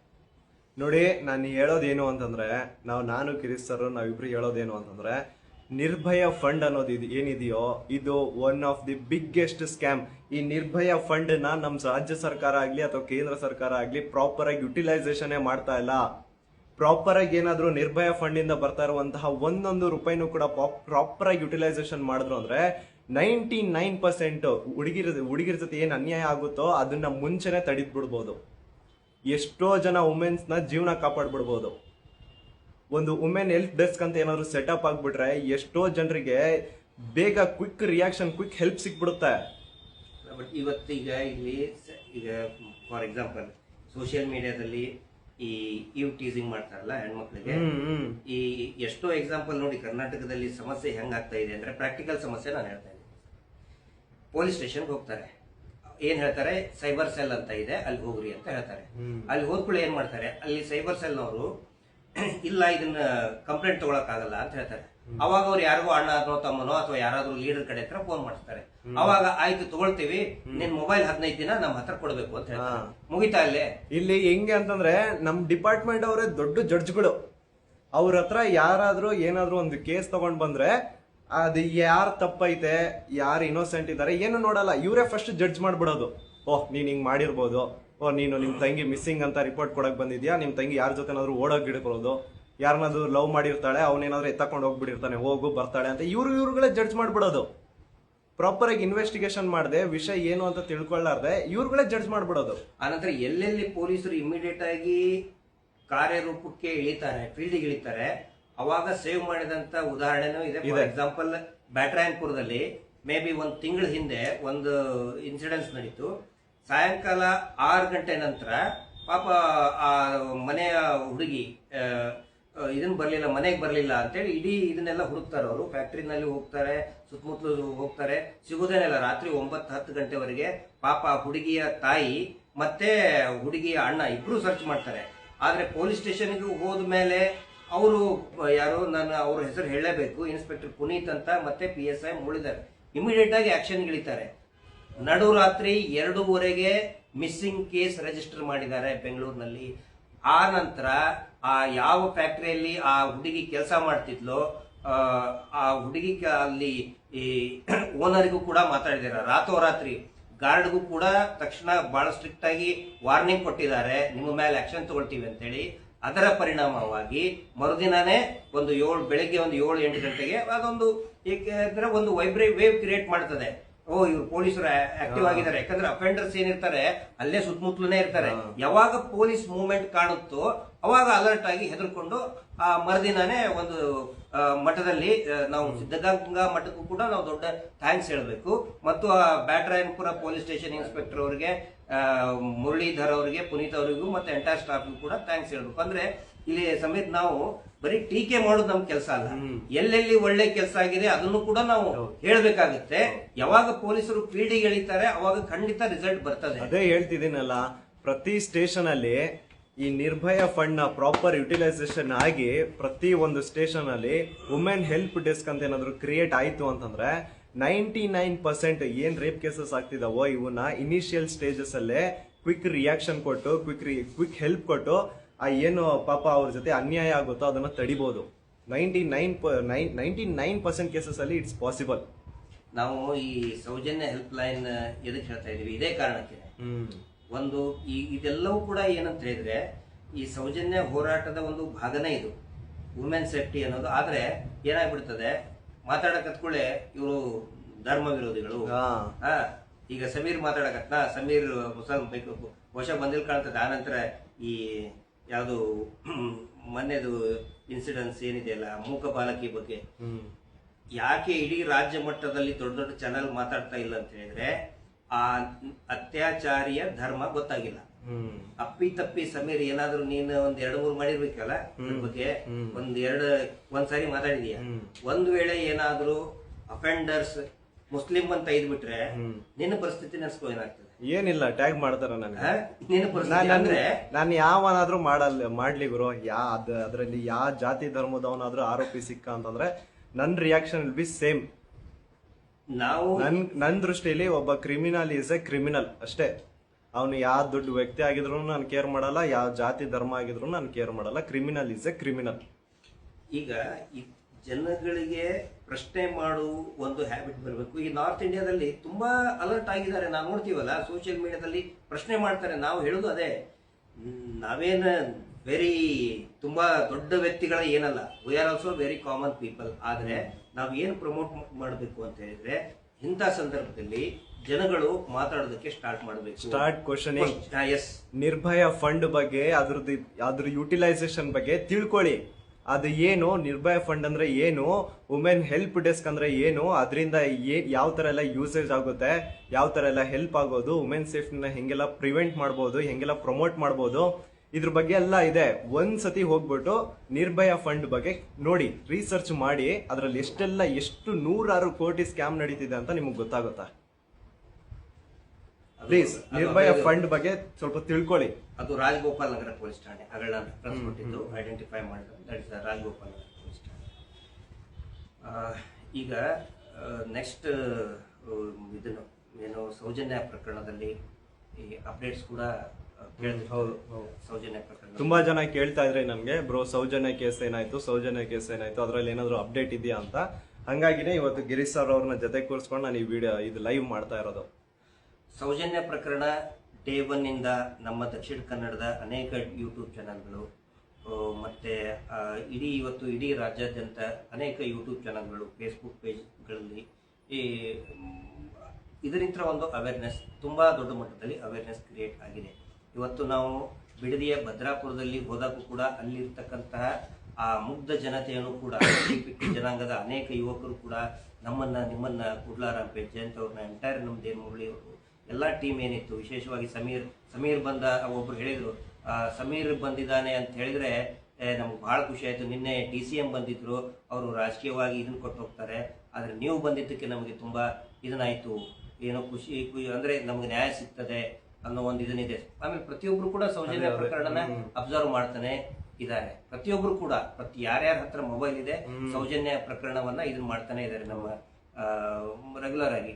ಈಗ ಎಲ್ಲಿವರೆಗೆ ಬಂದಿದೆ ಅಂತ ಹೇಳಿದ್ರೆ, ಮೊನ್ನೆನೂ ಕೂಡ ನಾವು ನಿರಂತರವಾಗಿ ಅದ್ರ ಬಗ್ಗೆ ಹೇಳ್ತಾ ಇದ್ದೀವಿ. ನೋಡಿ, ಸೌಜನ್ಯ ಪ್ರಕರಣ ಮಹೇಶ್ ಶೆಟ್ಟಿ ತಿಮರೂಡಿ ಅವರು ಹೋರಾಟ ಮಾಡ್ತಾ ಇದ್ದಿತ್ತು, ಇದು ಮರು ತನಿಖೆ ಆಗಬೇಕು. 2023 ಯಾವಾಗ ಸಂತೋಷ್ ರಾವ್ನ ಖುಲಾಸೆ ಮಾಡಿದ್ರಲ್ಲ, ಇವನು ನಿರಪರಾಧಿ ಅಂತ ಖುಲಾಸೆ ಮಾಡಿದ್ರಲ್ಲ, ಸೊ ಮರು ತನಿಖೆ ಆಗಬೇಕು ಅಂತ ಹೇಳಿ. ಆದ್ರೆ ಇತ್ತೀಚಿನ ನಮ್ಮ ಕೆಲವೊಂದಿಷ್ಟು ಜಿ ಮಹಾಂತೇಶ್ ಅವರು ಮತ್ತೆ ನಮ್ಮ ನೀತಿ ಜಯಂತ್ ಅವರು ಒಂದಿಷ್ಟು ಮಾಹಿತಿಗಳನ್ನ ಕಲೆ ಹಾಕಿದ್ದಾರೆ. RTI ಮೂಲಕ ಸರ್ಕಾರಿ ದಾಖಲೆಗಳನ್ನ ತೆಗೆದಿದ್ದಾರೆ. ಅದರಲ್ಲಿ ಬಹಳ ಸ್ಪಷ್ಟವಾಗಿ ಹೇಳಿದ್ದಾರೆ, ಇದು ಮರು ತನಿಖೆಗೆ ಯೋಗ್ಯ, ಮರು ತನಿಖೆಗೆ ಮಾಡಿ ಅಂತ CIDಯ DG ಸಾಹೇಬರು, director general of police CID Karnataka state, ಅವರು ರೆಕಮೆಂಡ್ ಮಾಡಿದ್ದಾರೆ, ಮರು ತನಿಖೆ ಆಗಬೇಕು ಅಂತ ಶಿಫಾರಸು ಮಾಡಿದ್ದಾರೆ. ಒಂದನೇದು. ಎರಡನೇದು 2017ರಲ್ಲಿನೇ CBIನೇ ಹೇಳಿದೆ, ತಪ್ಪಿತಸ್ಥ ಅಧಿಕಾರಿಗಳು, ವಿಶೇಷವಾಗಿ ಡಾಕ್ಟರ್ ಯಾರು ಪೋಸ್ಟ್ ಮಾರ್ಟಮ್ ಮಾಡಿದಂತ ವೈದ್ಯಾಧಿಕಾರಿಗಳಿದ್ದಾರೆ, ಅವರಿಗೆ ಕಠಿಣ ದಂಡನೆಯನ್ನ ವಿಧಿಸಬೇಕು ಅಂತಾನೆ ಹೇಳಿದ್ದಾರೆ. CBI ಹೇಳಿದೆ. CBI the one that investigated and submitted the charge sheet submit ಮಾಡಿದಂತಹ CBI ಏಜೆನ್ಸಿನೇ ಹೇಳಿದೆ. ಯಾಕಂತ ಹೇಳಿದ್ರೆ ನೋಡಿ, CBI ಸುಮ್ಮನೆ ತನ್ನ ಮೇಲೆ ಆರೋಪ ಹೊತ್ಕೊಳ್ಳೋಕೆ ತಯಾರಿರುವುದಿಲ್ಲ. ಗೋಲ್ಡನ್ ಅವರ್ ಇನ್ವೆಸ್ಟಿಗೇಷನ್ ಮಾಡಿದಂಥದ್ದು ಬೆಳ್ತಂಗಡಿ ಪೊಲೀಸ್ ಠಾಣೆ ಯೋಗೀಶ್, ಅಲ್ಲಿ ಇರ್ತಕ್ಕಂಥ ಇನ್ಸ್ಪೆಕ್ಟರ್ ಮತ್ತು entire state government police department, ಆನಂತರ ನೆಕ್ಸ್ಟ್ ಬಂದಿರೋದು CID. ಆ ವರದಿಯಲ್ಲಿ ಹತ್ತತ್ರ ಒಂದು 325 ಪುಟಗಳ ವರದಿಯಲ್ಲಿ ಸೌಜನ್ಯ ಪ್ರಕರಣದ ಹೋರಾಟವನ್ನು ಕೂಡ ಪ್ರಸ್ತಾಪ ಮಾಡಿದ್ದಾರೆ. ಮಹೇಶ್ ಶೆಟ್ಟಿ ತಿಮರೂಡಿ ಅವರ ನೇತೃತ್ವದಲ್ಲಿ ಏನ್ ಇಡೀ ಕರ್ನಾಟಕ ಮತ್ತು ವಿಶೇಷವಾಗಿ ದಕ್ಷಿಣ ಕನ್ನಡ ಜಿಲ್ಲೆಯಲ್ಲಿ ಹೋರಾಟಗಳು ನಡೀತಲ್ಲ, ಆ ಹೋರಾಟದ ಒಂದು ಆಗ್ರಹವನ್ನು ಕೂಡ ಹೇಳಿದ್ದಾರೆ. ಅದು ಒಂದೇ ಅಲ್ಲ, ಈಗ ಬೀದಿ ಹೋರಾಟ ಇವ್ರ ಜನ ಹೋರಾಟ ಮಾಡ್ತಾರೆ ಅನ್ನೋದು ಒಂದೇ ಅಲ್ಲ. He has studied the entire investigation report. ಇಲ್ಲಿ ಸಾಕಷ್ಟು ಲೂಪ್ ಹೋಲ್ಸ್ ಇದೆ, ಇದು ಇನ್ವೆಸ್ಟಿಗೇಷನ್ ಆಗಬೇಕು, ಮರು ತನಿಖೆ ಆಗಬೇಕು ಅಂತೇಳಿ ಸ್ವತಃ ಅವ್ರು ಹೇಳಿದ್ರು ಕೂಡ ಆ ಎಂಟೈರ್ ವರದಿಯನ್ನ ಕರ್ನಾಟಕ ಸರ್ಕಾರ ಮುಚ್ಚಿಟ್ಟಿದೆ. ಸಾರ್ವಜನಿಕರ ಗಮನಕ್ಕೂ ತಗೊಂಡು ಬಂದಿಲ್ಲ, ಅರ್ಜಿದಾರರ ಗಮನಕ್ಕೂ ತಗೊಂಡು ಬಂದಿಲ್ಲ. ಹಿಂಗಾಗಿ ನಾವು ನೆಕ್ಸ್ಟ್ ಏನ್ ಮಾಡ್ತಾ ಇದೀವಿ, 6ನೇ ತಾರೀಕಿಗೆ, ಏನು ಮೊನ್ನೆ ಏಪ್ರಿಲ್ 6ನೇ ತಾರೀಕಿಗೆ ಇತ್ತು, ಸುಮ್ಮನೆ ಒಂದು ಫೇಕ್ ಚಾರ್ಟ್ ಅನ್ನ ಮುಂದಿಟ್ಟು ಸ್ಟೇ ತಗೊಂಡು ಬಂದಿದ್ದಾರೆ. ಸುಳ್ಳ ಈ ಕೆಲಸ ಅವರು ದೇವಸ್ಥಾನಕ್ಕೆ ಟಾರ್ಗೆಟ್ ಮಾಡ್ತಾ ಇದ್ದಾರೆ. ನಾವು ಹೋರಾಟ ಮಾಡ್ತಾ ಇದೀವಿ, ಶಾಂತಿಪ್ರಿಯ ಹೋರಾಟ ಒಂದಿದೆ ಧರ್ಮಸ್ಥಳದಲ್ಲಿ, ಎಲ್ಲಿ ಆ ಹುಡುಗಿಯ ಹೆಣ ಸಿಕ್ಕಿತ್ತೋ ಅಲ್ಲಿಂದ ಒಂದು ಹೋರಾಟ ಸ್ಟಾರ್ಟ್ ಮಾಡ್ತಾ ಇದೀವಿ ಅಂತ ಯಾವಾಗ ಅನೌನ್ಸ್ ಮಾಡಿದ್ವಲ್ಲ, ಆಗ ಯಾವ ಕಾರಣಕ್ಕೆ ಆ ಒಂದು ಹೋರಾಟ ಕ್ಯಾನ್ಸಲ್ ಆಯ್ತು ಅಂತ ಹೇಳ್ತಿರೋದು ಈಗ. ಒಂದು ಇಬ್ರು ಜನ ಏನೋ ಚಾಟ್ ಮಾಡ್ತಾರಂತೆ. ಅದ್ರಲ್ಲಿ ಏನು ಒಬ್ಬನೇನು ಬರೀತಾನೆ, ದೇವಸ್ಥಾನಕ್ಕೆ ನುಗ್ಗೋಣ, ಕಲ್ಲು ಹೊಡೆಯೋಣ ಅಂತ ಒಬ್ನು ಹೇಳ್ತಾನೆ. ಇನ್ನೊಬ್ನು ಓ ಹೌದಾ, ಓಕೆ, ನಾವು ಹಂಗ್ ಮಾಡೋಣ ಹಿಂಗ್ ಮಾಡೋಣ ಅಂತ ಹೇಳ್ತಾನೆ. ಅದನ್ನ ಕೇಳ್ಕೊಂಡು ಕರ್ನಾಟಕದ ಮಾನ್ಯ ಉಚ್ಚ ನ್ಯಾಯಾಲಯ it is very disturbing chat ಅಂತ ಹೇಳ್ಕೊಂಡು ಸ್ಟೇ ಕೊಡ್ತಾರೆ. ಆದ್ರೆ ಇಲ್ಲಿ ಪ್ರಶ್ನೆ ಬರೋದು, ಅವನು ಯಾರು? ದೇವಸ್ಥಾನಕ್ಕೆ ನುಗ್ಗಿತೀವಿ, ಕಲ್ಲು ಹೊಡಿತೀವಿ ಅಂತ ಹೇಳೋದು ದೊಡ್ಡ ಅಪರಾಧ ಹೌದಾ ಅಲ್ವಾ? ಅವನು ಯಾರು ಅಂತ ಕೇಳಿದ್ರೆ ಪೊಲೀಸರು ಹೇಳೋಕ್ ರೆಡಿ ಇಲ್ಲ. ಆನಂತರ ಅರ್ಜಿದಾರ ಏನ್ ಹಾಕಿದಾರಲ್ಲ, ಯಾರಿಗೂ ಧನಕೀರ್ತಿ ಆರಿಗ ಅಂತ, ಇವರು ರೈಟ್ ಹ್ಯಾಂಡ್, ಬಡ್ಡಿ ಪೂಜ್ಯರ ರೈಟ್ ಹ್ಯಾಂಡ್, ಇದನ್ನ ನಿಲ್ಸೋದಕ್ಕೆ ಪ್ರಯತ್ನ ಪಟ್ಟಂತ ಏನಿದ್ದಾರೆ ಅವರ ರೈಟ್ ಹ್ಯಾಂಡ್ಗೆ ಕೇಳಿದ್ರೆ ಅವನು ಕೊಡಕ್ ರೆಡಿ ಇಲ್ಲ. ನಂಬರ್ ಬೇಕಲ್ಲ. ಈ ಸಮಯ ನೀನು ಇಬ್ರು ಚಾಟ್ ಮಾಡಿದೀವಿ ಅಂತ ತಿಳ್ಕೊ. ಚಾಟ್ ಮಾಡಿದ್ರೆ ನಮ್ ಇಬ್ಬರು ನಂಬರ್ ಇರ್ತದಲ್ಲ, ಆ ನಂಬರ್ ಯಾವ್ದು ಬೇಕಲ್ಲ, ಕೊಡ್ತಾನೆ ಇಲ್ಲ. ಅಂದ್ರೆ ಇದೊಂದು ಪಿಳ್ಳೆನೆವ, ಆ ಕಳ್ಳನಿಗೆ ಸುಳ್ಳನಿಗೆ ಒಂದು ಪಿಳ್ಳೆನೆವ ಬೇಕು ಅಂತ ಹೇಳ್ತಾರಲ್ಲ, ಆ ರೀತಿ ಒಂದು ಫೇಕ್ ಚಾಟ್ ಅನ್ನ ಅವರವರೇ ಮಾಡ್ಕೊಂಡು ಅದ್ರದ್ದು ಪ್ರಿಂಟ್ಔಟ್ ತೆಗೆದು, ನಾನು ನೋಡಿದೀನಿ ಅದನ್ನ, ಬರೀ 2 ಸ್ಕ್ರೀನ್ ಶಾಟ್ ಇದೆ. 2 ಸ್ಕ್ರೀನ್ ಶಾಟ್ ಅನ್ನ ರಿಪೀಟೆಡ್ ಜೆರಾಕ್ಸ್ ಮಾಡಿ 6 ಪೇಜ್ ಮಾಡಿ ಹಾಕಿದಾರೆ. ಅದನ್ನ 6 ಪೇಜ್ ಹಾಕಿ ನೋಡಿ, ಇದು ದೇವಸ್ಥಾನಕ್ಕೆ ಏನೋ ಇದನ್ನ ಮಾಡ್ತಾ ಇದ್ದಾರೆ ಅನ್ನೋ ಒಂದು image, fake false image create ಮಾಡಿ ಹೈಕೋರ್ಟಿಗೆ ಕೊಟ್ಟಿದ್ದಾರೆ. ದುರಾದೃಷ್ಟ ಅಂತ ಹೇಳಿದ್ರೆ ಹೈಕೋರ್ಟ್ ಪ್ರೊಡ್ಯೂಸ್ ಮಾಡಿ ಅವನ್ನ ಅಂತ ಹೇಳ್ಬೇಕಾಗಿತ್ತು. ಯಾರು ಆ ರೀತಿ ಡಿಸ್ಟರ್ಬ್ಡ್ ಚಾಟ್ ಮಾಡಿದಾರಲ್ಲ, ಪ್ರೊಡ್ಯೂಸ್ ದಮ್ ಬಿಫೋರ್ ಪೊಲೀಸ್ ಸ್ಟೇಷನ್ ಅಥವಾ ಕೋರ್ಟ್ ಮುಂದೆ, ನನ್ನ ಮುಂದೆ ಪ್ರೊಡ್ಯೂಸ್ ಮಾಡಿ ಅಂತ ಹೇಳ್ಬೇಕಾಗಿತ್ತು. ಅದು ಯಾವುದು ಕೂಡ ಮಾಡಲಿಲ್ಲ. ಹಿಂಗಾಗಿ ನಮಗೆ ಬಹಳ ಬೇಜಾರಾಗಿದೆ. ಬಟ್ ಈ ಇಮಿಡಿಯೇಟ್ ಆಗಿ ಏನು ಈ ಕೋರ್ಟ್ ವೆಕೇಶನ್ ನಡೀತಾ ಇದೆ, ಆಲ್ರೆಡಿ ಅದ್ರ ಬಗ್ಗೆ ವೆಕೇಟ್ ಮಾಡೋದಕ್ಕೂ ಕೂಡ ಫೈಲ್ ಮಾಡಿ ಆಗಿದೆ. ಕೋರ್ಟ್ ವೆಕೇಶನ್ ಮುಗಿದ ನಂತರ ಅದನ್ನು ಪೂರ್ತಿಯಾಗಿ ವೆಕೇಟ್ ಮಾಡಿ ಒನ್ಸ್ ಅಗೇನ್ ದೊಡ್ಡ ಮಟ್ಟದ ಹೋರಾಟ ಖಂಡಿತ ನಾವು ಮಾಡೇ ಮಾಡ್ತೀವಿ. ಯಾಕಂತ ಹೇಳಿದ್ರೆ ಸ್ಫಟಿಕದಷ್ಟು ಕ್ಲಿಯರ್ ಇದೆ ಅಪರಾಧಿಗಳು ಯಾರು. ಹೋರಾಟದ ಉದ್ದೇಶ ಆ ಮಗು ಸೌಜನ್ಯಳಿಗೆ ನ್ಯಾಯ ಸಿಗಬೇಕು, ಮತ್ತು ಏನೋ ಅಲ್ಲಿ ಅನೇಕ ಸಾಕ್ಷಿಗಳ ನಾಶ ಆಯ್ತು, ಅದ್ರ ಬಗ್ಗೆ ತನಿಖೆ ಆಗಬೇಕು. ಆನಂತರ ಅಲ್ಲಿ ನಡೆದಂತಹ ಅನೇಕ ಕೊಲೆಗಳ ಬಗ್ಗೆ ತನಿಖೆ ಆಗಬೇಕು. ಆನಂತರ ಸೌಜನ್ಯ ಹೆಲ್ಪ್ ಲೈನ್ ಸ್ಟಾರ್ಟ್ ಮಾಡಿ as a precautionary measure. Mahesh Shetty Thimmarodi ಅವರಾಗ್ಲಿ, ನಾವೆಲ್ಲ ಸೌಜನ್ಯ ಹೋರಾಟಗಾರರಾಗ್ಲಿ, ಆನಂತರ ಆ ಮಗು ಸೌಜನ್ಯಳ ತಾಯಿ ಕುಸುಮಾವತಿ ಅವರಾಗ್ಲಿ, ಅವ್ರ ಕುಟುಂಬ ಹೇಳೋದಾಗ್ಲಿ, ನೋಡಿ ನನ್ನ ಮಗಳು ಸತ್ತು ಹೋಗ್ಬಿಟ್ಟಿದ್ದಾಳೆ, ಆದ್ರೆ ಈ ರೀತಿ ಘಟನೆಗಳು ಇನ್ನೂ ಬೇರೆ ಮನೆಯ ಹೆಣ್ಮಕ್ಳಿಗೆ ಆಗ್ಬಾರ್ದು ಅಂತೇಳಿ ಇದೊಂದು ಹೋರಾಟ, ಒಂದು ಅವೇರ್ನೆಸ್ ಕ್ಯಾಂಪೇನ್ ಆಗಿ, ಒಂದು ಚಳವಳಿಯಾಗಿ ಬರ್ತಾ ಇದೆ. ಹಿಂಗಾಗಿ ಒಂದು ಸೌಜನ್ಯ ಹೆಲ್ಪ್ ಲೈನ್ ಮಾಡಿ ನೋಡಿ. ಸೌಜನ್ಯ ಇದೇ ಹೆಲ್ಪ್ ಲೈನ್ ಕಾನ್ಸೆಪ್ಟ್ ಇರುವುದೇ ನಿರ್ಭಯ ಫಂಡ್ ಅಲ್ಲಿ ಇರೋದು. ನಿರ್ಭಯ ಕೇಸ್ ಆದ್ಮೇಲೆನೆ ನಿರ್ಭಯ ಫಂಡ್ ಅಂತ ಒಂದು ಅನೌನ್ಸ್ ಆಗಿದ್ದು. ಹಾಗೇನೆ ಈಗ ಸೌಜನ್ಯ ಅಂತ ಏನೋ ಆ ಹುಡುಗಿ ಜೊತೆ ಅನ್ಯಾಯ ಆಗಿದೆಯೋ ಅದನ್ನೇ ಒಂದು ಇಟ್ಕೊಂಡು ಈ ತರ ಇನ್ನೊಂದು ಹುಡುಗಿ ಜೊತೆ ಆಗ್ಬಾರ್ದು ಅಂತ ಒಂದು ಸೌಜನ್ಯ ಹೆಲ್ಪ್ ಲೈನ್ ಮಾಡಿ ಅಂತ ಕೇಳ್ಕೊತಾ ಇದೀವಿ. ಇದು ಯಾವುದೋ ಧರ್ಮಕ್ಕೆ ಸಂಬಂಧಪಟ್ಟಿದ್ದು, ಯಾವುದೋ ಧರ್ಮಕ್ಕೆ ಬೈಯೋದಾಗ್ಲಿ, ದೇವಸ್ಥಾನಕ್ಕೆ ಬೈಯೋದಾಗ್ಲಿ ಖಂಡಿತ ಇದರಲ್ಲಿ ಇಲ್ಲ. ಆಮೇಲೆ ನಾನು ಅನ್ಕೊಂಡಂಗೆ ನಾವು ಮತ್ತೆ ಅಜಯ್ ಅವರು ಇವತ್ತೆಲ್ಲ ಕಡೆ ನಾವು ಮಾತಾಡ್ಬೇಕಾದ್ರೆ ಜನಗಳು ಬಹಳ ಬುದ್ಧಿವಂತರಿದ್ದಾರೆ, ಅವ್ರು ಕರೆಕ್ಟ್ ಆಗಿ ವಿಷಯ ಅರ್ಥ ಆಗಿದೆ. ಆದ್ರೆ ಕನ್ಫ್ಯೂಷನ್ ಮಾಡೋರು ಈ ರೀತಿ ಮಾಡ್ತಾ ಇದ್ದಾರೆ. ಹಿಂಗಾಗಿ ಅದ್ರ ಬಗ್ಗೆ ನಾವು ಜಾಸ್ತಿ ತಲೆ ಕೆಡಿಸ್ಕೊಳ್ಳೋ ಅವಶ್ಯಕತೆ ಇಲ್ಲ ಅಂತ ನನಗನ್ಸ್ತದೆ. ಹೋರಾಟ ಖಂಡಿತ ನಡೀತದೆ. ಆನಂತರ ಕರ್ನಾಟಕ ಯೂತ್ ಆರ್ಗನೈಸೇಷನ್ ಅವರು ಏನೋ ಮೆಸೇಜ್ ಮಾಡಿದ್ದಾರೆ. ಸೊ ಈ ಲೈವ್ ಮುಗ್ದಾದ್ಮೇಲೆ ನಾನು ನಿಮ್ಮ ಮೆಸೇಜ್ ನೋಡ್ತೀನಿ ಬ್ರೋ, ಡೋಂಟ್ ವರಿ. ಹೇಳಿ ಸರ್. ಇದರಲ್ಲಿ ಏನಾಗಬೇಕು ಅಂತ ಹೇಳಿದ್ರೆ ಪ್ರತಿಯೊಬ್ಬರು ಕೂಡ ಇದ್ರ ಬಗ್ಗೆ ಪ್ರಶ್ನೆ ಕೇಳೋದಕ್ಕೆ, ಅಗಳೆ ಸಮೀರ್ ಸ್ವಲ್ಪ ರಫ್ ಆಗಿ, ಯಾಕಂದ್ರೆ ಮನಸ್ಸೊಳಗೆ ಸಿಟ್ಟಿದ್ದಾಗ ರಫ್ ಆಗಿ ಮಾತಾಡೋದಕ್ಕೆ ಅದು ಇದನ್ನಾಗುತ್ತೆ. ಬಟ್ ಏನಂತ ಹೇಳಿದ್ರೆ ಪ್ರತಿಯೊಬ್ಬರು ಕೂಡ ಪ್ರಶ್ನೆ ಮಾಡೋದಕ್ಕೆ, ಸರ್ಕಾರಕ್ಕೆ, ಅಥಾರಿಟೀಸ್ಗಳಿಗೆ ಪ್ರಶ್ನೆ ಮಾಡೋದಕ್ಕೆ ಪ್ರಾರಂಭ ಮಾಡಬೇಕು. ಆನಂತರ ಇದರಲ್ಲಿ ಬಿಡದಿ ಮೂಕ ಬಾಲಕಿ ಪ್ರಕರಣದಲ್ಲಿನೂ ಕೂಡ ನಾನು ಹೇಳೋದು ಸರ್ಕಮ್ಸ್ಟೆನ್ಸಸ್ ಬೇರೆ ಬೇರೆ ಇದೆ. ಆದ್ರೆ ಸೌಜನ್ಯ ಪ್ರಕರಣ ಆದಾಗಲೂ ಕೂಡ ಇದೇ ರೀತಿಯಾದಂತಹ ವಾತಾವರಣ ಕ್ರಿಯೇಟ್ ಆಗಿತ್ತು. ಬಟ್ ಇದರಲ್ಲಿ ಇವರು ಪೊಲೀಸರು ರಕ್ಷಣೆ ಮಾಡ್ತಾ ಇದ್ದಾರೆ ಅಂತ ನಾನು ಹೇಳ್ತಾ ಇಲ್ಲ. ಪೊಲೀಸರಿಗೂ ಕೂಡ ಒಂದು ಹಂತದ ಮಟ್ಟಿಗೆ ಸಾರ್ವಜನಿಕರು, ಸ್ಥಳೀಯರು, ಕುಟುಂಬದವರು ಕೋಆಪರೇಷನ್ ಕೊಡಬೇಕಾಗುತ್ತೆ. ಅಂದ್ರೆ ಏನಾದರೂ ಮಾಹಿತಿ ಇದ್ರೆ, ಯಾಕಂದ್ರೆ ಫಸ್ಟ್ ಗೊತ್ತಿರೋದೇ ಸ್ಥಳೀಯರಿಗೆ, ಯಾರು ಆರೋಪಿಗಳಿರ್ಬಹುದು, ಸಂಶಯಾಸ್ಪದ ವ್ಯಕ್ತಿಗಳಿರ್ಬಹುದು, ಅದನ್ನ ಪೊಲೀಸರಿಗೂ ಕೂಡ ಕೋಆಪರೇಷನ್ ಕೊಡುವಂತ ಒಂದು ಅವಶ್ಯಕತೆ ಇರ್ತದೆ. ಹಿಂಗಾಗಿ ಇದು ಓವರ್ ಆಲ್ ಆಗಿ ನನಗನ್ಸಿದ ಮಟ್ಟಿಗೆ ಯಾವಾಗ ಜನಗಳು ಪ್ರಶ್ನೆ ಮಾಡೋದಕ್ಕೆ ಪ್ರಾರಂಭ ಮಾಡ್ತಾರೆ ಆವಾಗ ಮಾತ್ರ ಎಲ್ಲರೂ ಎಚ್ಚೆತ್ಕೊಳ್ತಾರೆ. ಈ ವ್ಯವಸ್ಥೆ ಏನಿದೆಯಲ್ಲ, MLA ಗಳಿರ್ಬೋದು, ಪೊಲೀಸ್ ಆಫೀಷಿಯಲ್ಸ್ ಇರ್ಬೋದು, ಆನಂತರ ಅಡ್ಮಿನಿಸ್ಟ್ರೇಷನ್ ಇರ್ಬೋದು, ನ್ಯಾಯಾಂಗ ವ್ಯವಸ್ಥೆ ಇರ್ಬೋದು.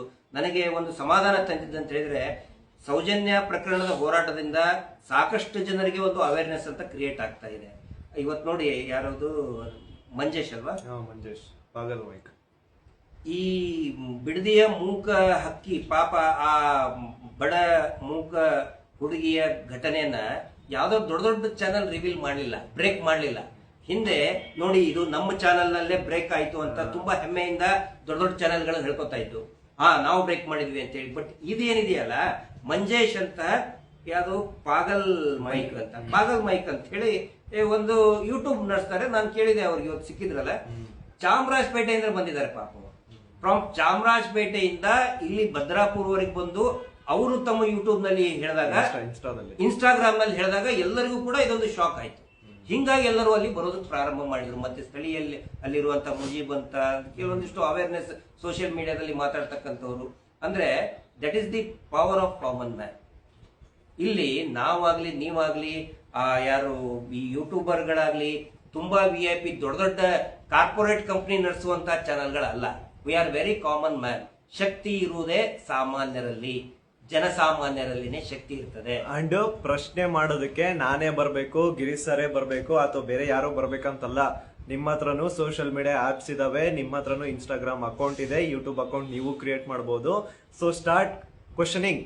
ಇವಾಗ ನಿರ್ಭಯ ಫಂಡ್ ಬಗ್ಗೆ ನೀವು ಹೋಗಿ ಒಂದ್ 5 ನಿಮಿಷ ಟೈಮ್ ತೆಗೆದು ಇಂಟರ್ನೆಟ್ ಅಲ್ಲಿ ನೋಡಿ, ನಿರ್ಭಯ ಫಂಡ್ ಏನು, ಅದ್ರ ರಿಗಾರ್ಡಿಂಗ್ ಏನೆಲ್ಲ ಕರಪ್ಷನ್ ಆಗ್ತಿದೆ, ಸೆಂಟ್ರಲ್ ಗೌರ್ಮೆಂಟ್ ಏನ್ ಕರಪ್ಷನ್ ಮಾಡ್ತಿದೆ, ಸ್ಟೇಟ್ ಗೌರ್ಮೆಂಟ್ ಏನ್ ಕರಪ್ಷನ್ ಮಾಡ್ತಿದೆ, ಪೊಲೀಸ್ ಡಿಪಾರ್ಟ್ಮೆಂಟ್ ಏನ್ ಕರಪ್ಷನ್ ಮಾಡ್ತಿದೆ, ಎಲ್ಲ 100 ಕೋಟಿ ಸ್ಕ್ಯಾಮ್ ನಿಮ್ ಕಣ್ಮುಂದೆ ಬರುತ್ತೆ.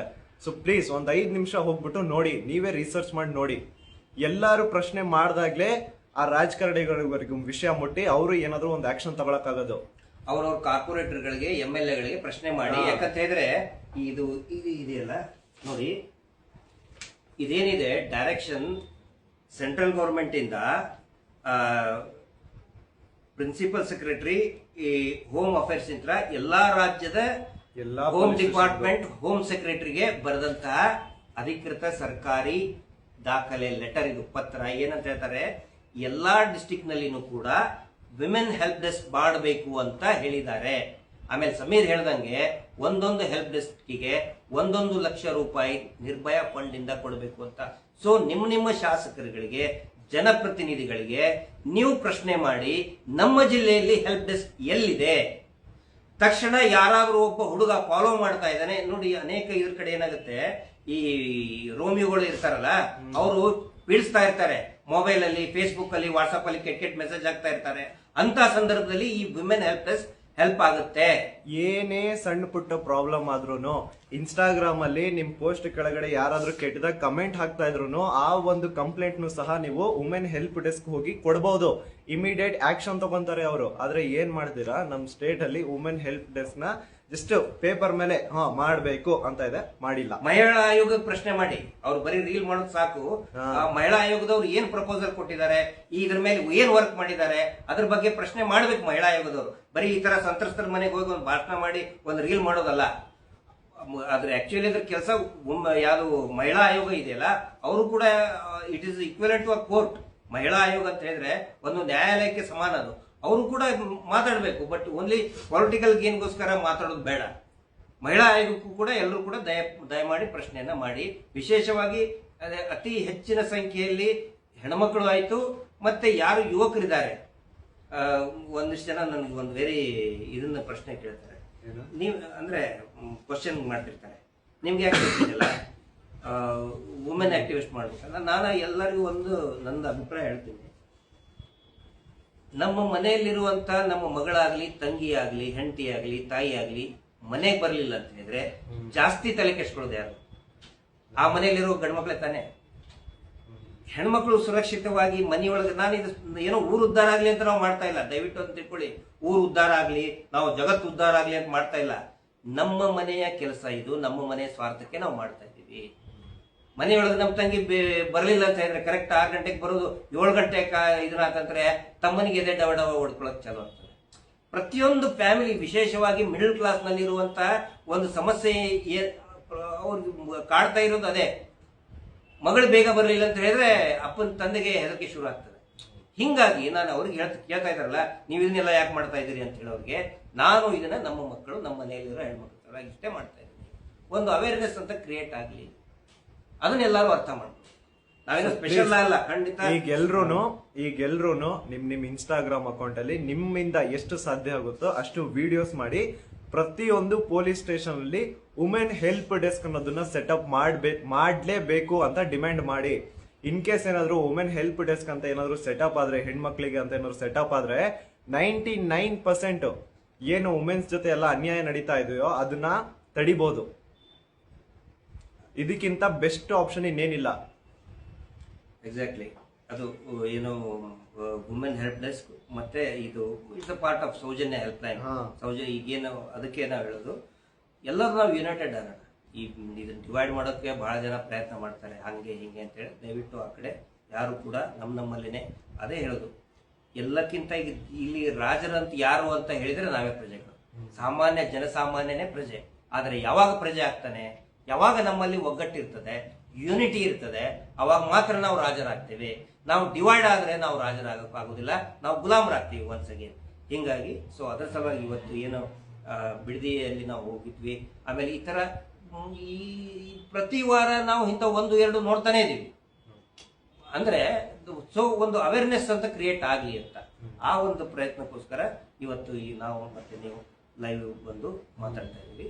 ಏನೇ ಕಮೆಂಟ್ಸ್ ಇದ್ರು ಕೂಡ ನೆಕ್ಸ್ಟ್ ಏನೇ ಇದ್ರು ಕೂಡ ಕಮೆಂಟ್ಸ್ ಮಾಡಿ ಅದ್ರ ಬಗ್ಗೆ, ನಮ್ಮ ಕೆಲಸದ ಬಗ್ಗೆ ನಾವೇನಾದ್ರೂ ಇಂಪ್ರೂವ್ ಮಾಡ್ಕೋಬೇಕು, ಏನಾದ್ರೂ ನಮ್ಮ ಅಂಡ್ ಎಲ್ರು ಈಗ ಹೋಗ್ಬಿಟ್ಟು ಒಂದು 5 ಮಿನಿಟ್ಸ್ ಪ್ಲೀಸ್, ನಿಮ್ಮ ಒಂದು ಪ್ರೀಶಿಯಸ್ 5 ಮಿನಿಟ್ಸ್ ನ ಸೈಡಿಗೆ ತೆಗೆದ್ಬಿಟ್ಟು ನಿರ್ಭಯ ಫಂಡ್ ಅಂದ್ರೆ ಏನು, ಅದರ ಪ್ರಾಪರ್ ಯುಟಿಲೈಸೇಷನ್ ಆದ್ರೆ ಯಾವ ತರ ಎಲ್ಲ ವುಮೆನ್ಸ್ಗೆ ಆಗ್ತಿರುವಂತಹ ಅನ್ಯಾಯನ ತಡಿಬಹುದು, ಇದ್ರ ಬಗ್ಗೆ ಎಲ್ಲ ಒಮ್ಮೆ ಹೋಗ್ಬಿಟ್ಟು ರಿಸರ್ಚ್ ಮಾಡಿ ನೋಡಿ. ನಿಮ್ ಕಣ್ಣು ಓಪನ್ ಆಗುತ್ತೆ. ನಮ್ ಗೌರ್ಮೆಂಟ್ ಏನೇನೆಲ್ಲ ಸ್ಕ್ಯಾಮ್ಸ್ ಮಾಡ್ತಿದೆ, ನಮ್ಮ ಪೊಲೀಸ್ ಡಿಪಾರ್ಟ್ಮೆಂಟ್ ಅಲ್ಲಿ ಎಷ್ಟೆಲ್ಲ ಕರಪ್ಷನ್ ಇದೆ ಎಲ್ಲ ಕಣ್ಮುಂದೆ ಬರುತ್ತೆ. ಒಂದ್ಸತಿ ಹೋಗ್ಬಿಟ್ಟು ನಿರ್ಭಯ ಫಂಡ್ ಇದ್ರ ಬಗ್ಗೆ ತಿಳ್ಕೊಳ್ಳಿ.